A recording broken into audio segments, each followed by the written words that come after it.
Boker Tov à tout le monde. Aujourd'hui, nous allons étudier la Torah 173, Likutei Moharan 173, Chelek Aleph.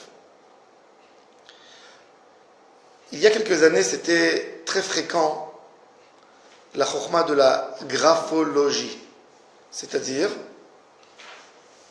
un graphologue, il voit l'écriture de l'homme et il peut dire quel est le caractère de cet homme, qu'est-ce qu'il a l'habitude, etc., les défauts, les qualités, etc. Rabbeinu, il y a 220 ans et plus, il nous écrit déjà sur l'écriture. Qu'est-ce que l'écriture de l'homme signifie? Écoutez bien. À l'idée aktav, selon l'écriture, Yachol Hatzadik Haemet Leakir HaNefesh Upnimiyut HaNefesh Shel HaKotev. D'après l'écriture, quand le tzaddik il lit un papier, c'est pour ça que souvent, chez les élèves du Baal Shem Tov, on a l'habitude d'écrire au tzaddik un papier et de lui donner ce qui s'appelle kvitel. Kvitel, c'est le papier où que l'homme écrit sa demande avec son écriture de la main. Kvitel, c'est le papier. Et il arrive à reconnaître ce qu'il y a dans son âme, à l'intérieur, et voir sa émouna et sa racine d'émouna. Je vais vous raconter quelque chose. Jusqu'aujourd'hui, je ne peux pas expliquer. Avant mon mariage, mon beau-père, il assiste que je vais chez un tzaddik, c'était le Admor de Bialé, à Bnei Brak, lui prendre une bracha et l'inviter pour le mariage. Et j'arrive chez ce Rav,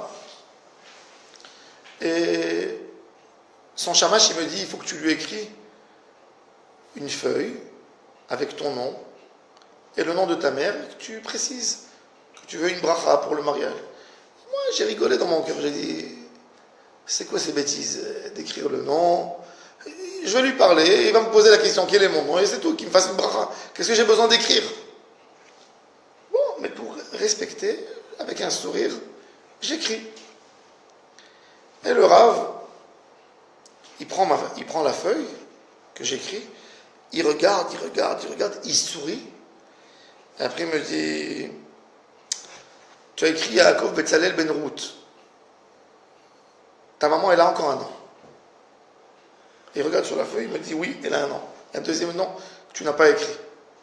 Je lui dis, je suis désolé, ma mère, elle a un seul nom, Ruth, c'est tout. Il me dit, je te dis que ta mère, elle a 2 noms, elle n'a pas un an. Bon, je rigole, j'ai dit, non, je sais que ma mère, elle a un an, et bon, quand on continue à parler, on rigole, et je rentre à la maison. En rentrant à la maison, j'ai dit à ma mère, tu sais, regarde ce qui s'est passé aujourd'hui. J'étais chez ce Admor, et bon, il se prend pour Eliyahu Hanavi, il me dit que tu as 2 noms. Ma mère, elle me regarde, toute choquée, tremblante. Elle me dit, quand je suis né, on voulait m'appeler Messodi, sur le nom de ma grand-mère. Et ma mère ne voulait pas parce que c'était trop moderne. Donc mon père, il m'a donné comme 2e nom à la Torah. Et c'est tout. On n'a pratiquement jamais utilisé ce nom. Mais j'ai 2 noms, oui. Ruth, Messodi. C'est-à-dire qu'un tzaddik, par le ktav, il peut voir beaucoup de choses. Jusqu'aujourd'hui, je ne sais pas expliquer comment il a pu voir, mais qu'on dirait que les tzaddikim, ils voient. Alors regardez maintenant tout de suite, on va voir pourquoi un tzaddik, il peut tout reconnaître d'après l'écriture. Pourquoi?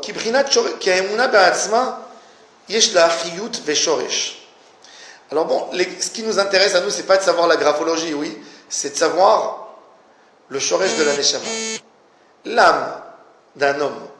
On sait que nous tous, on a des racines, c'est-à-dire que l'âme, elle vient chez moi dans mon corps, cette âme, elle a une racine quand même.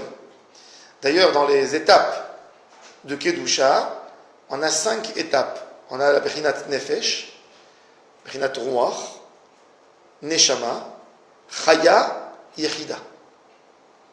La Neshama, dans les manuscrits du Harizal, c'est la 3e, la plus importante. On a la partie la plus basse qui est commune aux hommes et aux animaux, le Nefesh. Le Ruach, il est dans les hommes. Oui, Ruach Chaim. c'est la force de parler. La Neshama, c'est un plus haut niveau encore, qui est Israël. Le Chaya Yechida, c'est des très hauts niveaux. Le Gaon de Vilna, il commente dans les Tikkuné Zohar, il dit la Yechida, c'est quoi? Il appelle Nishmata des Nishmatin, la Neshama des Neshamot. C'est déjà beaucoup plus profond. Rabbeinu, il explique que la Emouna, quand quelqu'un il a une foi en Hachem, il s'attache à quelque chose. Tu as une foi en Hachem. Cette foi, elle vient d'où? Elle est liée à quoi? Elle est liée à quelque chose de Avodat Hachem. C'est ta Emouna. Ta Emouna, elle est liée à Kadosh Baruch Hu. Il y a quelque chose d'Hachem en toi, tu as une racine. C'est-à-dire, quand quelqu'un il a une Emouna, automatiquement, il fait rentrer en lui, il sème en lui quelque chose qui se développe en racine qui est liée à Hachem. Tu es proche d'Hachem. Quelqu'un qui a un manque d'Emouna, il coupe ses liens avec Hachem. On ne peut jamais bénéficier d'un tzaddik, une bracha, si on n'a pas la Emouna. Par ta Emouna, en lui ou en tzaddik? En tzaddik, Vayaminu Bashem ou Moshe Avdo. Donc ça sert à rien de demander une bracha à un tzaddik quand il ne croit pas. Ça sert à rien d'aller demander une bracha à un tzaddik si tu n'y crois pas. Quelqu'un qui va, je vous dis même, il y a quelqu'un qui m'a dit, je suis parti à Ouman, j'ai rien senti chez Rabbeinu. Rien. J'ai dit, avec quelle idée tu es parti? Quand on arrive, le vrai Sod, le Hari Akadosh, il a dit que quand on va sur une tombe d'un tzaddik, il y a toute une préparation à faire. Il y a une très très grosse préparation à faire quand on va sur une tombe d'un tzaddik. Quand tu vas sur la tombe du tzaddik, tu as besoin de t'effacer complètement au tzaddik. Tu es venu ici pour recevoir, pas pour donner. Tes idées, tes préjugés, tout ça tu laisses de côté. Tu viens pour absorber au plus possible. Si tu n'as pas eu cette idée en venant sur la tombe du tzaddik, il vaut mieux ne pas y aller. Une préparation sur une tombe d'un tzaddik, ça demande beaucoup de avodat Hashem. Beaucoup de préparatifs, beaucoup de pensées, et de vouloir me coller et bénéficier de ce que le tzaddik peut me donner. Pareil dans Akadosh Baruch Hu. Il y a un olam. Bonjour, shalom aleichem. Enchanté, Benamou. Vous savez que on dit que chez les Breslev, il y a une chose qui nous unit à nous tous. C'est quoi? Qu'on n'a pas de tenue unique. Ça va faire bien. On a parlé d'un monde d'Emouna. Quelqu'un qui a une Emouna en Hachem, la foi, ça nous attache à quelque chose de beaucoup plus profond. Ça nous donne une racine. Tu y crois en quelque chose. C'est-à-dire, moi, je suis dans un monde que je n'ai rien, parce que j'ai besoin de la foi pour rester, pour me tenir dans cet endroit. C'est-à-dire que cette foi, elle m'attache dans un autre monde que je ne vois pas, qui n'est pas devant moi. Il y a une racine. Ça s'appelle, la Emouna, c'est la racine de mon comportement. Maintenant, ma Emouna, elle a une autre racine, qui est liée à quelque chose qui est plus kadosh. Cette racine, elle est liée à encore quelque chose qui est encore plus profond, que c'est Hachem. C'est un kadosh baruch. Et ça, un tzaddik, amiti, un vrai tzaddik, il peut voir, quand je lui écris une feuille, parce qu'il veut il veut être collé à un tzaddik, donc il voit la racine des Mouna qu'il y a derrière, il voit la racine de cette racine, et il voit la racine de cette racine, jusqu'à Kadosh Baruch. ועולם האמונה יש לו אמונה בשם, וזה בחינת שורש האמונה, שהיא בחינת פנימיות האמונה. L'aémouna, elle a un shoresh, une racine, et elle a une pnimiyut, quelque chose qui est à l'intérieur. Quand quelqu'un il a une foi, souvent il ne peut même pas expliquer pourquoi il a cette foi. Personne qui peut t'expliquer pourquoi il pleure devant une tombe d'un tzaddik. Il ne peut pas expliquer. C'est quelque chose de très profond. Selon ta pnimiyut, en émouna que tu as en toi, ça va exprimer. Selon ta émouna, ta foi qui est en toi, tu vas t'exprimer dans ta tefila, tu vas t'exprimer dans tes paroles, tu vas t'exprimer dans ta proximité à Hachem. Et Rabbeinu il dit que le nefesh de l'homme et la émouna, c'est une chose. Alors on a expliqué qu'on a nefesh, ruach, neshama. Le nefesh de l'homme, c'est une partie très basse. C'est ce qui nous donne les envies. Quand quelqu'un il a envie, il sent une odeur de viande et il a envie de manger, Qu'est-ce qu'il lui demande de manger? Son nefesh. C'est pour ça d'ailleurs dans le livre de Vaïkra, toujours quand on parle d'une faute, on parle de la faute par rapport au nefesh. C'est que le nefesh qui peut être abîmé par une faute, pas la neshama. La neshama, toujours, elle reste pure. Un homme ne peut jamais salir sa neshama, contrairement à ce que beaucoup de personnes, vous allez entendre des rabbins qui vont dire sa neshama est sale. Impossible, la neshama n'est jamais sale. Elohai, on dit neshama dans la bracha de Asher Yatzar. Même quand quelqu'un il rentre aux toilettes, il sort du toilette, un endroit sale, il fait une bracha, il se lave les mains. Mais il témoigne que sa neshama, il est resté toujours Théora. Et il dit Théora hi, au présent, pas au passé, pas au futur. Il ne dit pas Théora ita, il ne dit pas Théora tiye, Théora hi, n'importe quelle situation, ta neshama est pure. Le Rav Kook, toute sa Torah est basée uniquement sur ça, qu'un juif, peu importe où il est, sa neshama, elle est toujours pure. Elle peut avoir des voiles qui l'entourent, mais elle reste pure toujours. L'essentiel, c'est de définir et d'atteindre cette neshama, d'atteindre cette pureté exceptionnelle qu'il y a en nous. Nous tous. Le hikar de la avodat Hashem, même dans la hitbodedut, c'est de dévoiler en toi que ton sechel, il sache ta neshama que tu as, et de lier le moar avec le lev. Et c'est ce qui fait la liaison entre la neshama. Rabbeinu, maintenant, il parle du niveau bas, la partie du nefesh. La emuna, on a besoin, pourquoi? Pour le nefesh. La neshama, elle n'a pas besoin d'emuna. La neshama, elle voit tout, tout est clair pour elle. La neshama, elle est liée directement avec Hashem. Donc la bechina de emuna, on a besoin pourquoi? Pour la partie du nefesh. Quand mon nefesh, il me fait des tentations, j'ai besoin d'emuna pour me renforcer. Quand mon nefesh, elle souffre par des souffrances physiques, j'ai besoin d'emuna pour me renforcer. C'est ce qu'il dit Rabbeinu. Ki ha-nefesh va-emuna em bechina achat. C'est la même chose. Kemo shekatuv, nafshi iviticha balayla. Mon âme te demande la nuit. La nuit, c'est quoi? La nuit, c'est quand il n'y a rien qui est clair. La neshama, c'est le jour. Jour et nuit, pour elle, c'est pareil. Elle voit tout. Elle n'a pas besoin de rien du tout. Tant que l'homme, il est dans le ventre de sa mère, il n'a pas de nefesh, il n'a que neshama. Pourquoi? Il s'alimente déjà par le nefesh de sa mère. Quand il vient dans le corps, dans le monde, il a des envies. Il a une bechina de nefesh qui se rajoute. Mais quand il est dans le corps, neshama. C'est pour ça que la Gemara a dit qu'un bébé dans le ventre de sa mère, il voit du bout du monde à l'autre bout. Il voit tout, tout est clair. Il n'y a rien qui l'empêche. Quand quelqu'un il a ses tentations, ses envies personnelles de corps, il est limité automatiquement. Donc Rabbeinu il dit le prinat de nefesh, c'est le prinat de laïla, de nuit. C'est pour ça qu'on dit le'agid baboker chazdecha ve'emunatra balelot.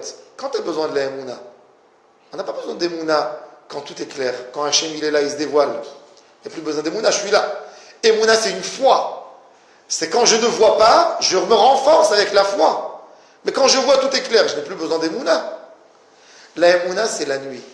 C'est la bechina de nefesh. Quand l'homme il se torture entre ses envies et Hachem, entre ses envies et ce qu'il aurait voulu être, en fait. Là, on a besoin beaucoup d'Emouna. On a besoin de lier la Emouna avec le Nefesh. Mais tous les hommes ont des envies. Exact. Mais tous les hommes ne sont pas des bonnes envies comme des mauvaises envies. Tous les hommes ne sont pas tordus. Non, j'ai pas dit qu'on est tordu. J'ai dit qu'on se torture. J'ai pas dit, avec nos problèmes de Nefesh. Mais j'ai pas dit qu'on est tordu. Vous faites une séparation, non? Bien sûr. Des envies. Bien sûr. Ah, d'accord. Bien sûr. Il y a des envies à gérer de tous les sens. Même des envies de Kedusha qui peuvent faire beaucoup de mal à l'homme. Un homme qui décide de se détacher de tout et uniquement de dire toute la journée tfila, aussi, il ne fait pas ce que Hachem veut de lui. Hachem veut de l'homme une harmonie exceptionnelle dans le monde.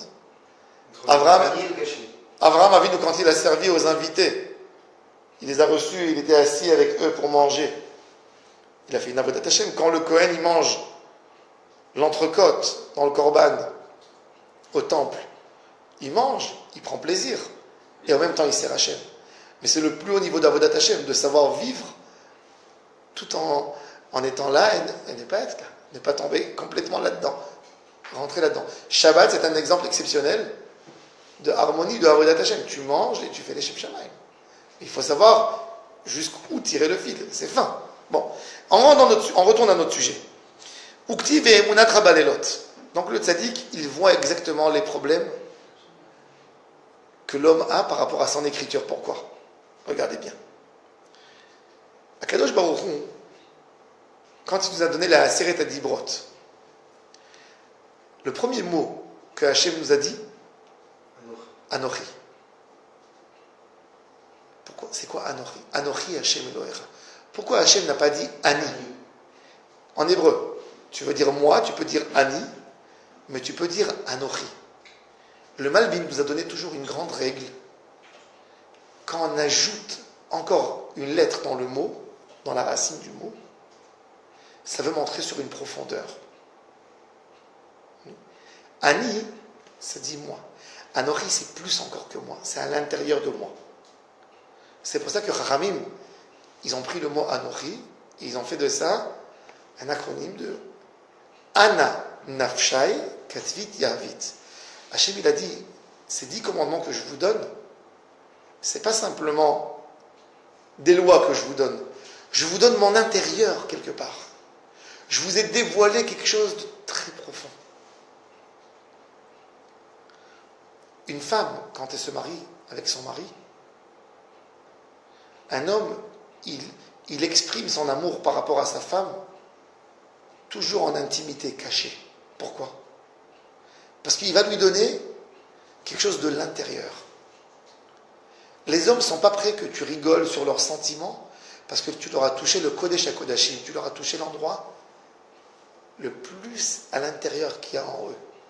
Ils ne veulent pas que ce soit dehors. Ils ne sont pas d'accord. Akadosh Baruch Hu, quand il a donné sa Torah, quand il a écrit, on dit toujours, la langue c'est la plume du cœur. L'écriture, c'est de faire sortir encore plus de l'intérieur. Un grand écrivain, c'est quoi un grand écrivain? Comment on remarque? C'est quoi qui donne la carrure à un grand écrivain? C'est que nous deux, on va aller dans un mariage, par exemple, où nous deux, on va s'asseoir sur une chaise, dans un jardin, dans un parc. L'écrivain, alors nous deux, on va essayer d'écrire ce qu'on ressent. L'écrivain, sa force, c'est qu'il arrive à définir les sentiments de l'intérieur et à les faire sortir avec sa main, tout en écrivant des lettres et des mots, qui vont composer des mots. Ça, c'est la force d'un écrivain. Une autre personne, il va dire, je suis assis sur une chaise. Même lui, il ressent. Il peut sentir une musique, un confort, quelque chose d'exceptionnel, des sentiments exceptionnels, mais il n'est pas capable de les définir. Il y a beaucoup de gens, leurs problèmes, la majorité des problèmes des gens dans le couple, dans l'éducation des enfants, c'est qu'ils n'arrivent pas à exprimer ce qu'il y a en eux. Un homme, il aime beaucoup sa femme, il aime ses enfants, mais il n'est pas capable de leur dire de nouveau, chaque jour, quels sont les sentiments qu'il ressent vis-à-vis d'eux. Dans son travail, un homme, il n'arrive pas à s'exprimer. D'ailleurs, Moshe Rabbeinu, quand il a parlé avec Hachem, Hachem lui a dit, va parler avec Am Israël, il a dit, je n'ai pas la capacité d'exprimer ce que je ressens. Je suis Aral Sefatayim. Ma bouche, elle n'est pas liée. C'était la situation de Am Israël. Am Israël était tellement souffrant en Égypte, mais ils n'ont pas su définir à Hachem, dans leur prière, qu'est-ce qu'ils ressentent. Et c'est pour ça que Galut Mitzrayim, c'est Galut à paix. Pessah, c'est au printemps. Tout fleurit autour de toi. Et tu retrouves la force de pouvoir parler, de dire ce qu'il y a à l'intérieur. Akadosh Baruch Hu, dans le Ktav des Aseret Adibrot, quand il a sculpté sur la pierre, il a pris quoi? Il a pris de la pierre, du diamant qui est encore plus concentré que de la pierre, et il a gravé dessus des phrases qui sortaient de l'endroit le plus... Même Hachem, même dans les niveaux spirituels, de la même... C'est vrai que Hachem, il n'a pas ni corps, ni tout... Mais même dans Hachem, il y a quelque chose qui est à l'intérieur. Il y a de l'intérieur et l'extérieur. Hachem, il a mis sur une partie matérielle, sur de la pierre, ce qui est l'intérieur de l'intérieur de l'intérieur. C'est pour ça que Rabbeinu il dit que d'après l'écriture de l'homme, tu peux voir tout ce qui passe, ce qui est en train de passer sur lui. Ça, c'est la graphologie. Aujourd'hui, ils sont en train de faire des études sur ça. Mais Rabbeinu, il a écrit ça il y a 220 ans. Bivrinat Anochi she'amu chachamenu, Ana nafshi ketavit yahavit. Sha'akotev, celui qui écrit, noten nafsho betoch haktav, vegam pnimiyut nafsho, il met son âme et l'intérieur de son âme dans son écriture. Ki tabazor akadosh. Ani, c'est Rachet Tevot, Ana nafshi yahavit. Je donne mon âme, le Ani. Quand je dis Ani à quelqu'un, le Ani c'est très profond. C'est Ani à l'intérieur. Il y a beaucoup de gens qui disent Ani, tout le temps. Ani asiti, Ani asi, je suis. Ça se traduit beaucoup chez les gens comme de l'égoïsme, comme quelqu'un qui est concentré en soi. Et par un besoin existentiel aussi. Il y a quelque chose dans son âme, il a besoin de faire sortir. Cette personne, il ne sait pas exprimer ses sentiments, et c'est pour ça que c'est très important pour lui de dire Ani, Ani, sans savoir pourquoi. Si la personne, il a la chokhma, souvent, des femmes, elles disent, mon mari, il est concentré quand lui, il dit Ani toute la journée, Ani, moi. Et pourquoi tu regardes? Si elle a cette finesse de lui donner ce besoin qu'il a envie de sentir dans son âme, il ne dira plus jamais Ani. C'est un besoin de s'exprimer. C'est quelqu'un qui est bloqué à l'intérieur. Dashrinta, chitzoniyut. Anochi, le Zohar il dit Dashrinta, pnimiyut. Alors le Ani, c'est l'extérieur. Le Anochi, c'est l'intérieur. Nimtsa Sha'akaf, le Kaf toujours, il est romez sur quelque chose qui est à l'intérieur. C'est pour ça que Rabbeinu il tire de là que la différence entre Ani et Anochi, c'est la pnimiyut encore plus profond. Je vous ai donné du plus profond de moi. Donc Kaf, la lettre Kaf, dans l'alphabet, elle signifie toujours sur quelque chose qui est à l'intérieur. Pareil, dans le Etz Chaim, le livre du Ari HaKadosh, quand il a voulu parler des mondes des cieux, on a toujours des sphères. La sphère la plus profonde de toutes les sphères, c'est le Keter, la couronne d'Hachem. On a 10 sphères, Keter, Chochma, Bina, Chesed, Voix. La plus profonde, l'intérieur de tout, c'est le Keter, la couronne d'Hachem. De la couronne, la lumière, elle est sortie tout en petit dans la Chochma. De la Chochma, c'est sorti vers la Bina, et de là, ça fait notre monde. Nous, on est dans le monde le plus bas, qui est le monde de la Malchut. Mais le Keter, il commence avec quelle lettre? Avec la lettre Kaf. Le Kaf, ça signifie l'intérieur. Quand Hachem, il a voulu créer le monde, de la bonté à l'intérieur d'Hachem, quelque chose vraiment au plus profond d'Hachem, c'est le Keter. Ki Ashrina hi bechinat nefesh. La Shrina, elle rentre dans ton nefesh, de l'intérieur. Avec tout ce qu'elle est extérieur quelque part, elle est à l'intérieur. Nimtsa shalide aktav, shiu bechinat kaf nitgala, venir'e bechinat pnimiyut ha-nefesh, pnimiyut ha-emuna. C'est ça. C'est-à-dire que Rabbeinu nous dit que le ktav, qui est le niveau le plus extérieur, ça veut dire que tu ne parles même pas. Tu écris avec ta main quelque chose qui va dévoiler ce qui se passe en toi. Tu vas dire à quelqu'un, prends un stylo. D'ailleurs, jusqu'aujourd'hui, des enfants qui n'arrivent même pas à parler et à définir. Quand on fait une enquête à la police sur des enfants qui souffrent, qui sont victimes de quelque chose, on leur demande de faire un dessin. On leur dit, dessine-moi papa, dessine-moi la maison. Alors on va voir quelqu'un par exemple, il va nous dessiner un arbre énorme, ou un très grand homme, mais une toute petite maison. C'est-à-dire que pour lui, sa maison, il n'est pas content de sa maison, c'est tout petit pour lui. Quelqu'un d'autre, il va faire une très grande maison et un très petit homme à côté. Beaucoup de choses, il y a beaucoup de chokhma dans l'écriture. L'écriture, le dessin, ce que l'homme va faire, ça va exprimer beaucoup. Les couleurs qu'il va choisir. Il va choisir du noir, ou il va choisir du bleu ou du vert, ou il va choisir le jaune. Tout ça signifie des forces qu'il y a dans l'âme. C'est-à-dire que l'âme, elle va s'exprimer où? À l'extérieur, mais c'est complètement. À l'extérieur, je prends un stylo, je le mets, je ne parle même pas. C'est ce qu'il te dit Rabbeinu. Le kaf, qui est shrina, qui est intérieur, il va s'exprimer dans le ktav, qui est extérieur. Mais en fait, ils sont très liés entre eux. Rabbeinu, il sort de ce côté, il dit maintenant plus que ça encore. Le dibour, alors le ktav, il va exprimer en racine. C'est des déviations, ça va très loin. C'est des toladot et des toladot et des toladot. Mais le dibour, c'est le nefesh qui parle. Dans les dibours, c'est plus facile. C'est beaucoup plus facile, on dit, pas tout ce que je peux voir, je peux dire. Et pas tout ce que je peux dire, je peux l'écrire.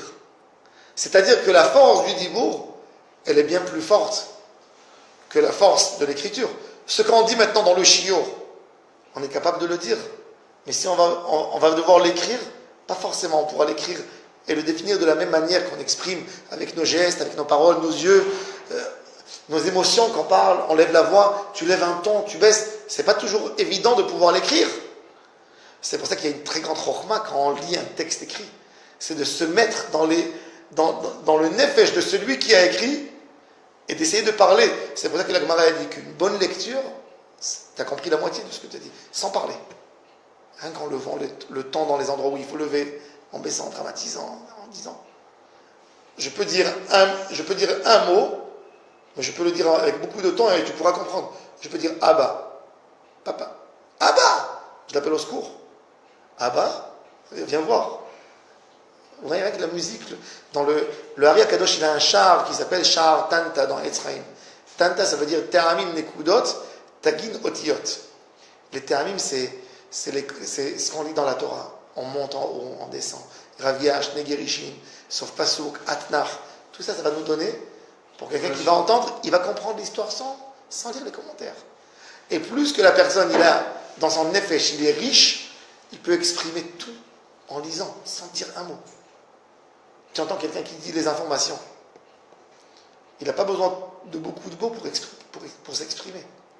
Il parle tellement bien, il a un corps à Medaber tellement puissant qu'il te fait comprendre ce qu'il doit dire en peu de mots. C'est des gens spécifiques qui sont choisis pour être là-bas dans ce métier. Alors il dit Rabben ou même avec certains mots, il te fait comprendre autre chose. Autre chose aussi. Le tzaddik, des fois, le tzaddik en 2 mots, le Rambam, il est tellement puissant que dans les commentaires du Rambam, on étudie tellement de halakha de ce qu'il n'a pas écrit. Même pas de ce qu'il a dit. Rabbeinu dit que le dibour, il est très puissant. Et c'est pour ça que c'est tellement important. Nafshi yatsea bedabero. Il est écrit dans Shir HaShirim. Mon nefesh, il sort et il s'exprime quand je parle. Pour ça, c'est tellement important de parler avec Hachem. Ne pas garder dans le cœur. Quand quelqu'un, il est en colère, on lui a fait du mal, parle. Fais sortir ce que tu ressens en toi. Parle. Nafshi yatsea bedabero. Le tzaddik, c'est pour ça qu'il faut parler au tzaddik, il faut parler à Hachem. Ve'afal pi shehu dibour ou davar she'en bo mamash, afal pi ken, מחמת שהוא צדיק אמת, והדיבור הוא מהות הנפש בעצמה, על כן יכול לראות מהות הנפש בעצמה. C'est pour ça qu'on n'est pas prêt non plus de raconter quelque chose. On a des secrets, nous tous. Des secrets en nous qu'on n'est pas d'accord de raconter à tout le monde. Mais qui je vais faire participer quand je vais voir un tzaddik, que je sais qu'il va prendre cette parole qui est sortie de mon âme à l'extérieur, qui va me donner le bon conseil, qui va le prendre, qui ne va pas me regarder avec un faux jugement, avec je suis prêt, mon nefesh, il est prêt de se coller à lui, de le raconter. C'est pour ça que des fois, on ne peut pas comprendre, mais on arrive devant des gens, on leur confie des secrets, on ne sait même pas pourquoi on a parlé. Pourquoi ton nefesh, il a senti son nefesh. Et il est prêt de lui donner quelque chose. Des fois, on est trahi, parce qu'on se sent qu'on a parlé avec quelqu'un, ensuite il est parti raconter ce qu'on lui a dit. Oui, on s'est trompé. Quelque part, notre nefesh n'a pas bien jugé, oui, et il est parti. Mais en Al-Kobanim, tout ça, c'est le secret du Ktav et du nefesh. De là, qu'est-ce qu'on voit?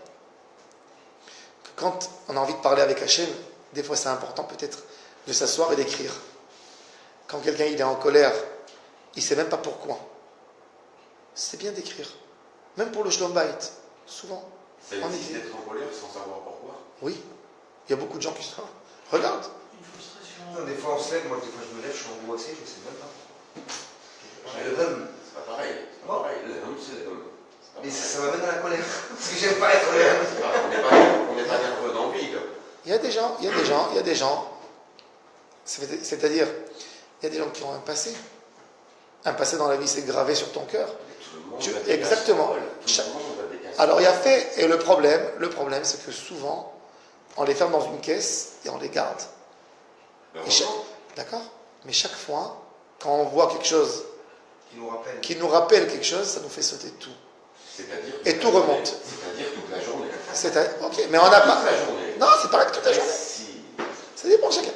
Mais ça, c'est là. Alors, pourquoi? Parce qu'on n'a jamais fait un vrai traitement avec notre Neshama. Mais on ne peut pas faire un traitement. On peut faire un traitement. Un traitement, il est possible de faire pour tout. Toute personne peut guérir. C'est pour ça que les tzadikim, les grands tzadikim, quand on se colle à un tzadik qui est médecin de la Neshama, comme Rabbeinu, il n'y avait pas un plus grand médecin que lui dans toutes les dernières générations. Chaque chose qu'il parle, il parle à ta Neshama. Tu lis dans les mots, tu le mets devant toi, comme s'il te parle. Il est là en train de te faire une cure. Il y a des cures qui se font, comme qu'il y a une cure. De la même manière que le corps peut guérir physiquement par des médicaments, même l'âme peut guérir. C'est long, c'est vrai, c'est long. Je n'ai pas dit que c'est facile. C'est très difficile, mais tout, on peut guérir de tout. On a eu des gens qui ont passé tellement de choses dans la vie et qui gardent leur sourire parce qu'ils ont su guérir. Ils ont su vivre avec. Et on a des gens que, malheureusement, ils sont faibles, très faibles. Chaque événement qu'ils ont vu dans la vie, ça les a détruits. Il y a des gens que leur âme, elle est très très faible. Et chaque chose qu'ils ont passée, ça peut les détruire. Donc la force de tout, déjà, c'est de trouver un tzaddik pour pouvoir parler. Et si on n'a pas trouvé, au moins de parler avec Hachem. De pouvoir écrire. Tu as fini d'écrire, après tu prends le papier et tu déchires. Mais écris ce que tu ressens. Tout. Essaye de faire sortir. C'est plus facile déjà. Ta Bechinat Nefesh, déjà, tu sais exactement ce qui te fait mal.